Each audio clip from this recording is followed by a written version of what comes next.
Hey, everybody, checking out the Mike and JD Show YouTube channel. Thank you for watching this video. If you could do me a huge favor and hit that like button, make sure you're a subscriber, and also comment on this video and help us defeat the algorithm. I would greatly appreciate it. And while you're at it, if you like this video, head over to patreon.com/the Mike and JD Show and become a Patreon subscriber today, where you will get this audio immediately as soon as it's done recorded, way ahead of everybody else. And then, of course, it will be ad free. Thank you very much. Now enjoy the video.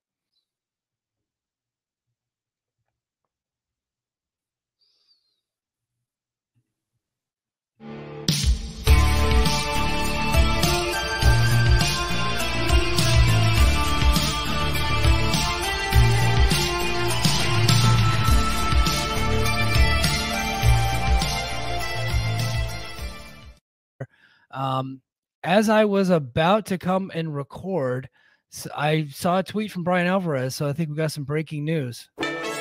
Breaking news.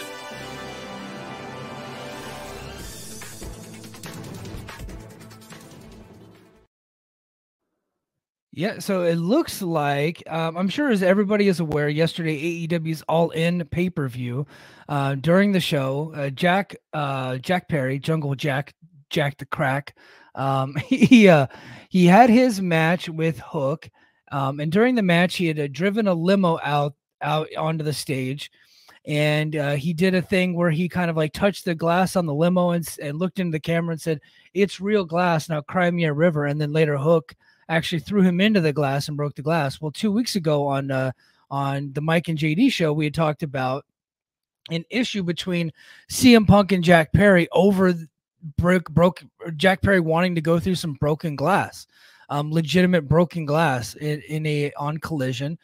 The producers were trying to talk him out of it. They couldn't talk him out of it, so CM Punk got involved.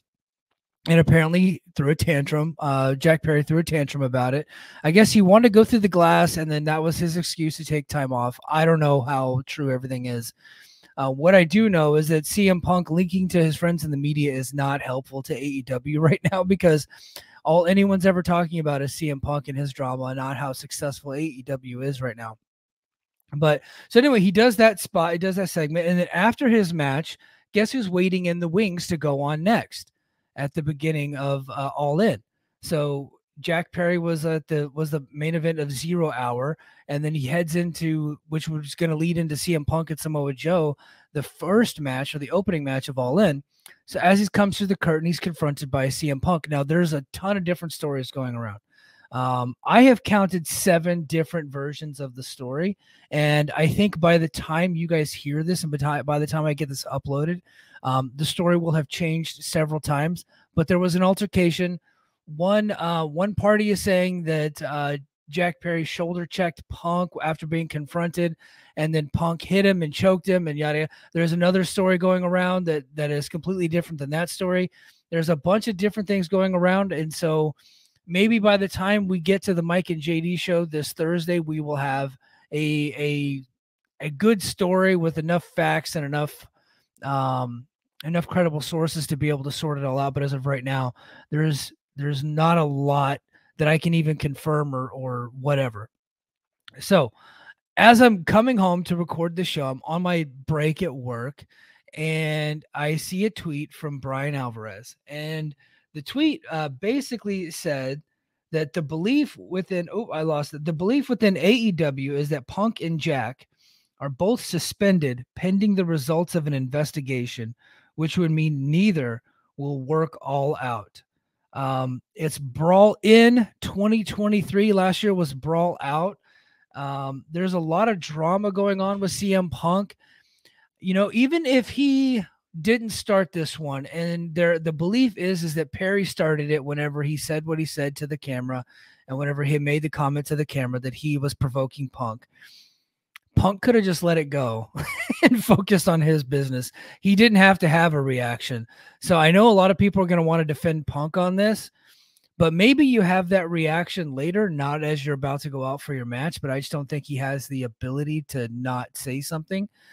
So he had whatever reaction he had, and now it looks like he is a no-go for All Out. There are some people, I guess Houseman and Alvarez and other folks, are questioning, and Wade Keller too, questioning whether or not CM Punk will even stick around AEW after this suspension is over. And I'll be honest, at some point, you got to cut bait. And I don't know what that breaking point is for Tony Khan. Only he knows the answer to that question. But I would be questioning whether or not keeping the guy around is what's best for the business as a whole. They just broke the all-time paid attendance record for pro wrestling. And the only thing people are talking about is CM Punk. Last year at All Out, the only thing people were talking about is CM Punk and his fight with the Young Bucks. There seems to be a pattern, and whether or not he was in the right on this or not, depending on who you talk to, who you believe, the fact of the matter is he continues to be a problem. And I just don't know what the right answer is, because I just don't know what he's bringing to the table, like how much money he brings to the table versus how much money they would lose if he were to be gone. I don't know the answer to that, so I can't answer that. There's also another story going around that he was never picked up from Heathrow Airport, and so he took a train. I think that's small potatoes, but he obviously has an issues with the people in talent relations, because Christopher Daniels is in talent relations, or he's the head of talent relations, and he is currently banned from being on Collision. So I think if you were to put two and two together, you might think that there's an issue there. But it's nonstop Punk all the time, despite the fact that All In was an all-time great accomplishment and a pretty damn good pay-per-view. Not their best, but a pretty damn good pay-per-view. JD talked